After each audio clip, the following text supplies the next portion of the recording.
तो आज मैं आपको एक अनोखी रहस्यमय कहानी सुनाऊंगा। अगर आप चैनल पर नए हैं तो अभी सब्सक्राइब कर ले तथा कहानी पूरा देखें। अंत में एक अनोखा रहस्य छुपा है। धन्यवाद। तो सुनिए। बहुत पुरानी बात है। दक्षिण के एक घने अरण्य में मंजुल नाम का एक वृद्ध चित्रकार रहता था। वह अपनी कूची से दीवारों पर प्रकृति के रंग उकेरा करता था। मंजुल का एक ही नियम था। वह हर सोमवार को वन के बीचों बीच स्थित एक प्राचीन खंडहर नुमा शिवालय में जाकर महादेव की स्तुति करता था। वह शिवालय इतना पुराना था कि उसकी छत गिर चुकी थी और शिवलिंग पर जंगली बेलें उगाई थीं। एक बार उस राज्य में एक नया सेनापति आया जो बहुत ही तर्कवादी और कठोर स्वभाव का था। उसे लगा कि लोग पुराने पत्थरों की पूजा करके अपना समय नष्ट कर रहे हैं। उसने आदेश दिया कि वन के उस खंडहर को ढहाकर वहां सैनिकों के अभ्यास के लिए एक मैदान बनाया जाए। जब मंजुल को ये पता चला तो वह सेनापति के पास गया और प्रार्थना की कि उस स्थान को न तोड़ा जाए, क्योंकि वह महादेव का विश्राम स्थल है। सेनापति ने उपहास करते हुए कहा, यदि तुम्हारे महादेव यहाँ विश्राम करते हैं तो वे स्वयं अपना स्थान क्यों नहीं बचाते? मैं तुम्हें 7 दिन का समय देता हूँ। अगर तुम इन 7 दिनों में इस खंडहर को एक भव्य मंदिर में बदल सके तो मैं इसे छोड़ दूंगा, अन्यथा इसे मिट्टी में मिला दिया जाएगा। मंजुल के पास न तो धन था और न ही मजदूर। वह बूढ़ा था और उसके पास केवल उसके चित्रकारी के रंग थे। उसने हार नहीं मानी। वह उस खंडहर में गया और उसने शिवलिंग के चारों ओर गिरे हुए पत्थरों पर चित्रकारी शुरू कर दी। उसने अपनी कला से उन बेजान पत्थरों पर ऐसी आकृति छोटी ईंटें बनाई कि पत्थर सजीव लगने लगे। उसने खंडहर की फटी हुई दीवारों पर शिव के विवाह, हलाहल पान और गंगावतरण के चित्र उकेरे। वह दिन रात बिना सोए चित्रकारी करता रहा। छठे दिन की रात को मंजुल की आंखों की रोशनी धुंधली होने लगी और उसके हाथ कांपने लगे। उसने देखा कि मंदिर की छत अभी भी खुली थी और कल सुबह सेनापति आने वाला था। मंजुल रो पड़ा और बोला, प्रभु, मैंने दीवारों को तो आपके रंगों से सजा दिया, लेकिन मैं आपको छत नहीं दे पाया। कल ये सब नष्ट हो जाएगा। तभी आधी रात को एक विचित्र घटना घटी। वन के सभी मयूर मोर उस खंडहर के पास एकत्रित हो गए। उन हजारों मोरों ने अपने पंख फैलाए और एक दूसरे से इस प्रकार जुड़ गए कि उस खंडहर के ऊपर एक जीवित और सुंदर पंखों की छत बन गई। सुबह जब सेनापति अपनी सेना लेकर पहुंचा तो वह दृश्य देखकर स्तब्ध रह गया। उसने देखा कि जिसे वह खंडहर समझता था वह दुनिया के सबसे सुंदर रंगों से महक रहा था। दीवारों पर बने चित्र ऐसे लग रहे थे मानो अभी बोल पड़ेंगे।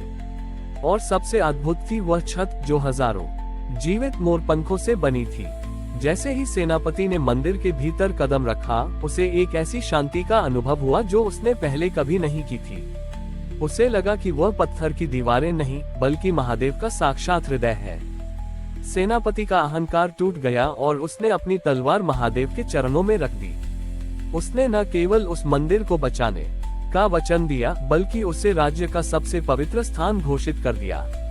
मंजुल की अटूट श्रद्धा और उसकी कला ने ये सिद्ध कर दिया कि महादेव को सोने और चांदी के महलों की भूख नहीं है। यदि कोई उन्हें अपने अंतर्मन के रंगों से पुकारे तो प्रकृति स्वयं उनकी रक्षा के लिए ढाल बन जाती है। आज भी माना जाता है कि उस मंदिर में जब भी कोई संकट आता है तो वन के मोर वहां आकर पहरा देने लगते हैं। ये कहानी हमें सिखाती है कि हमारी परिस्थितियां चाहे कितनी भी टूटी फूटी क्यों न हो, यदि हम उन्हें अपनी भक्ति से सजाना जानते हैं तो ईश्वर उनमें वास करने चले आते हैं। सेनापति के हृदय परिवर्तन के बाद वह मंदिर केवल एक पूजा स्थल नहीं बल्कि कला और करुणा का केंद्र बन गया। मंजुल अब और भी वृद्ध हो चला था, लेकिन उसकी आंखों में एक संतोष था। एक दिन मंदिर में एक ऐसा यात्री आया जो दूर देश का प्रसिद्ध शिल्पी था। उसने मंजुल के बनाए चित्रों को देखा और बड़े ही घमंड से कहा कि ये चित्र सुंदर तो हैं, लेकिन समय के साथ फीके पड़ जाएंगे। असली सेवा तो वह है जो अमर पत्थरों पर उकेरी जाए। यात्री ने प्रस्ताव दिया कि वह इन दीवारों को खुरचकर वहां सोने की परत वाली नक्काशी कर देगा। सेनापति इस विचार से प्रभावित हुआ, लेकिन मंजुल मौन रहा। मंजुल ने बस इतना कहा कि जो प्रेम से लिखा गया है उस एक काल भी नहीं मिटा सकता। उस रात जब शिल्पी ने दीवारों से चित्रों को हटाने के लिए अपनी छेनी उठाई तो उसने देखा कि चित्र दीवार पर नहीं बल्कि हवा में तैर रहे थे। वह जैसे ही दीवार को छूता, रंग उसके हाथ से फिसलकर फिर से महादेव की आकृति बना देते।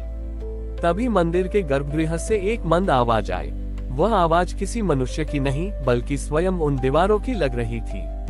महादेव ने मंजुल की कला के माध्यम से उस शिल्पी को संदेश दिया कि संसार में दो तरह के निर्माण होते हैं, एक जो अहंकार से किया जाता है जिसे समय मिटा देता है, और दूसरा जो समर्पण से किया जाता है जिसे स्वयं समय भी प्रणाम करता है। शिल्पी अपनी गलती समझ गया और उसने छेनी फेंक दी।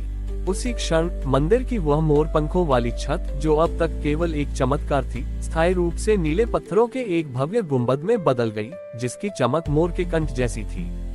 मंजुल ने मुस्कुराते हुए अपनी अंतिम सांस ली और उसकी आत्मा एक दिव्य प्रकाश में विलीन होकर सीधे शिवलिंग में समा गई। आज भी उस मंदिर की एक विशेषता है, वहां की दीवारों पर कोई रंग नहीं लगाया जाता, फिर भी सुबह की पहली किरण पड़ते ही वहां महादेव की लीलाओं के चित्र अपने आप उभरने लगते हैं।